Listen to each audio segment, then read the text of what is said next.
Hello everyone, and welcome to my channel. Good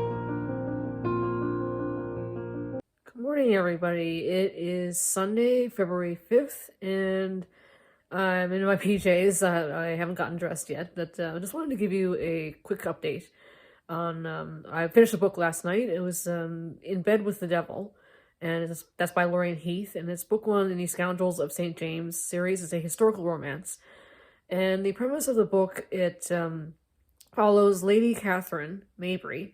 She's a daughter of a duke, and the hero in the story is Lucian Claiborne. He was raised on the streets, and so he's very he knows about the violent side of life in London, and he's the earl. He's a heir to an earldom, a title, but he's not really sure. He's thinks that he's not the real earl, but he takes on the title anyway, and so he's not really sure who he is exactly. And so in the premise of this book is that Catherine decides to get into. She has makes a deal with Lucian, or Luke as he's called in the book, and just I guess for protection or that sort of thing, just to help her out with things. She's home. She's in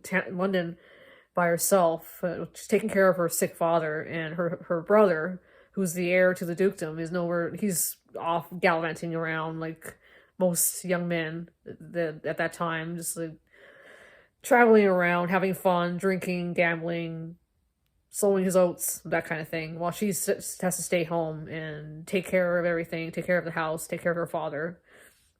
So she and Luke get into an agreement, and eventually along the way, they start, obviously, in all romances, they start to develop feelings for each other, and Luke discovers things about himself that he didn't realize. He was went into, well, this elderly gentleman was he's the earl, the previous earl of Claiborne, and he thinks that Luke is his grandson, so he takes him on and just teaches him, and is like he takes care of him, takes care of Luke and loves him. And Luke is he later on in the book, the older grandfather is gone now, but he feels guilty about being playing as if he was the man's grandson, because he doesn't really remember exactly what, like, there's certain parts of his life, his childhood, that he doesn't remember. So he feels a little bit guilty about leading this older man on, but he finds out things later on in the book that's proves his relationship to this elderly gentleman. And so we find out, oh, okay, what actually happened. And Luke also has I don't know if it's migraine headaches or what they are, but he always has constant headaches. And so I think we find out why he has these headaches, and it's all related to his what happened to him in his childhood. And there are references to the story of Oliver Twist by Charles Dickens, like the Artful Dodger, and that's the only character I know of right now. But I think Luke was taken in by somebody. Oh, Fagin is another character. He and a bunch of other young boys were taken in by this character Fagin. And I think in Oliver Twist, Fagin, he takes in young boys, like young children, and he teaches them how to steal and things like that. And that's in the Oliver Twist book. And so this book I gave 4 wontons out of 5. It was good read. And it has the right amount of angst, which Lorraine Heath is famous for. And I'm wanting to read the other books by her, and the books in this series. So I think I'm going to continue on with that. And I'm also I'm going to be I continued with The Way of Kings last night. I'm still reading that, and I think I'm going to continue on with Five Total Strangers later today, this is my first update, and I'm planning on making some black bean brownies that are gluten free and dairy free, and so I tried it last week, but I ran into a little bit of a snag, so I had to dump the entire batch of batter. So I'm going to try it again later today.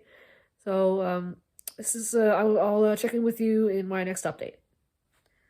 Hello everyone, it is Monday, February 6th, and I finished Five Total Strangers last night, and this book is a thriller, and it's by Natalie D. Richards, and I gave it 3 wontons out of 5. It was an okay read, and it's a very, there's not a whole lot that's going on, it's very slow paced, and so you don't get any thrills or anything like that until much later in the book. So the premise of this book is Mira is flying home for Christmas to see her mother in Pittsburgh, and because of bad weather, her layover flight is canceled. So she needs to get home because there was a death in the family the year before. So Mira is worried about how her mom is going to handle this first Christmas without this particular family member, and so she's wondering, like, how am I going to get home, because all the flights are canceled and the weather's really bad. So one of the people that the other passengers that were on the flight with her, Harper, she offers to take Mira with her, and there's a bunch of other people that are going to travel together to go back to their homes for Christmas. And so they decide they get a rental car and they head out, and in the middle of a blizzard, and they almost get the things that start happening. Like, I mean, the weather is really bad, so I mean, they almost get into accidents, as would happen when you're traveling in the middle of a snowstorm. And then things start to happen where they notice their personal belongings are starting to go missing, or they can't find them. And so interspersed throughout the book, there's these letters. Now I listened to this on audio, and so there's these letters that are addressed to Mira, but you don't, is not signed, so you don't know who's written these letters. So every other chapter there's a letter. The narrator will read the letter, and as I said before, I gave it 3 wontons out of 5. It was okay. It wasn't I think the thrills and the twists that happened, it wasn't overly thrilling to me. It was like I listened to it and I was like, is that it? It was very underwhelming, is what I guess is the right word to say. So it was okay, but I mean, it could be that when I read The Housemaid, I was just so stunned and shocked by that book that then I go into this was like more like I guess a young adult, so it's a little bit tamer in content and in the story, but it was an all right read. So I'm also starting The Magician's Nephew by C.S. Lewis. Now I had bought the entire 7 books set in one audiobook, but as I started listening to it, I didn't really take to it. So I found a copy of this particular book on Libby, so I'm going to listen to it on that instead. And I'm also in the middle of The Labors of Hercules by Agatha Christie, and I'm about 56%. So I need to get that read this week, because the Killing Time with Cozy's live show, the Scavenger Hunt Prompt live show, will be this Saturday. So I like to get The Labors of Hercules done before then. So this is my quick update for tonight. I'm just going to go get some dinner, and I will see you in my next update. Hello everyone, it is Wednesday, February 8th, and I finished The Labors of Hercules by Agatha Christie last night, and this book was, unfortunately, was disappointing, and I think it was a bunch of different things. There was a bunch of different mini stories happening all at once. I think there was someone in the book was taking drugs, and they thought that it was suspected of poison, and also the edition that I was reading, it was formatted really poorly. There was a lot of grammatical errors and just like formatting issues, and so I gave it two 2 wontons out of 5. I mean, I was pretty disappointed. Usually, most of the Agatha Christie books I've read have been pretty good. I've given them 4 stars or 4 wontons out of 5, except for The Hollow. That one, I think I might have given it 2. I can't remember exactly, but I know it wasn't very high. So that was unfortunately, that was a bit disappointing. And I'm still reading or going progressing through The Way of Kings, and I can't remember. I think I'm at 84%. I think so. Not too much longer now. And I'm also listening to The Magician's Nephew by C.S. Lewis. So that one I'm about. I'm not sure. I'm on chapter 9, so I'm not sure how much that is. This book is really short. It's like 15 chapters, so it's not going to take very long to finish that book. This is my quick update for tonight. It's very short, so I'm going to see you all in my next update. Good evening, everyone. It is Friday, February the 10th, and I finished The Way of Kings last night, and this is a fantasy, epic fantasy by Brandon Sanderson, and it is book 1 in the Stormlight Archive, and I actually like this book. It was very long. I listened to it on audio. I think physical book would be like 1,000 pages or over that. So it took this is a read along with on Mr. Francie's Discord, and so we picked when we're reading this book, we're going to read it from January and then February. So I just finished it. So the premise of this book is set in the world. It's called Roshar, and it's centered around 3 characters: Kaladin, Dalinar, and Shallan.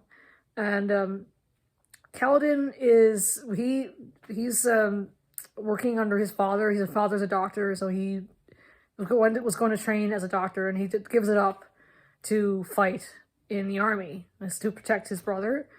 And while he's in the army, he ends up becoming he's branded a slave, so he's having to be in servitude to someone else, and so it follows his story. And then there's also Dalinar. There's a bunch of different armies that are fighting in this war that's going on in Roshar. Kaladin is in one of those armies, but there's another army that Dalinar is leader of, and there's a bit of intrigue about familial intrigue, I guess you'd say, where there's some plots to overthrow people and things like that. And Dalinar is obsessed with a book called The Way of Kings, and he kind of questions his sanity a little bit throughout the book.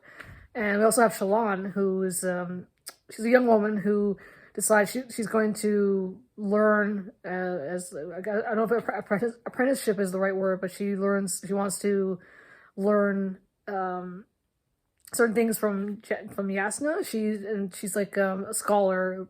When people talk to her, they always call her Brightness. So I guess it's almost like saying Your Highness or something like that. But Yasna is Dalinar's niece. So there's a little bit of in her Shallan's story. There's a little bit of plotting going on, I suppose. And in this book, that's in the Stormlight Archive itself, it's very different from the Mistborn series. In Mistborn, you know what's going on, like what the characters are all about, and the magic system that's being used. And so in Mistborn, the magic system they use is allomancy, which means that they are able to manipulate metals, and there's certain metals that if you're able to manipulate them, that you have a hierarchy, you're a little bit higher in status. In Stormlight Archive, in The Way of Kings, you're thrown into this world of Roshar, and there's no explanation of the magic system, so you have no idea. It's a little bit confusing at times. But I think towards the end, or maybe 3/4 of the book, you find out what the magic system is and how they use it. So now I was whenever I'd be writing in my updates on Mr. Francie's Discord, just asking questions about the book, asking what's going on with this particular plot, why is this character doing this, and Mr. Francie gave me good advice and told me that to just read the book and just immerse yourself in Sanderson's writing and in the world that he's building, and it's more enjoyable that way, and I found that actually, which was true. I found it a little bit more enjoyable if I just read it or I just listened to it and just enjoyed it and not try to overanalyze things. So, and I gave this book 4 wontons out of 5, which is pretty good, and even considering that I didn't have any clue what was happening. And so the next book that we're going to be reading is the next month. It will be The Alloy of Law. That is part of the Mistborn series. It's Era 2, but I guess you can say it's Mistborn Book 4 because it's part of the whole series, but it jumps further in time. So that'll be in March. But currently I'm in the middle of The Magician's Nephew by C.S. Lewis. And that's like I think I said in my earlier updates, it's a short book. It's like 15 chapters. So I don't think I'll be too long in finishing that one. I'm liking it. This version that I'm listening to on Libby I find this one more enjoyable than the one I found on Audible. This one that I'm listening to is narrated by Kenneth Branagh, and I like his narration. So I think this one might be a 4 wonton as well. So this is my last update, and this is the end of my vlog. What are you reading this week? I'd like to know. If you want to post in the comments, please do so, and I'd be happy to read it.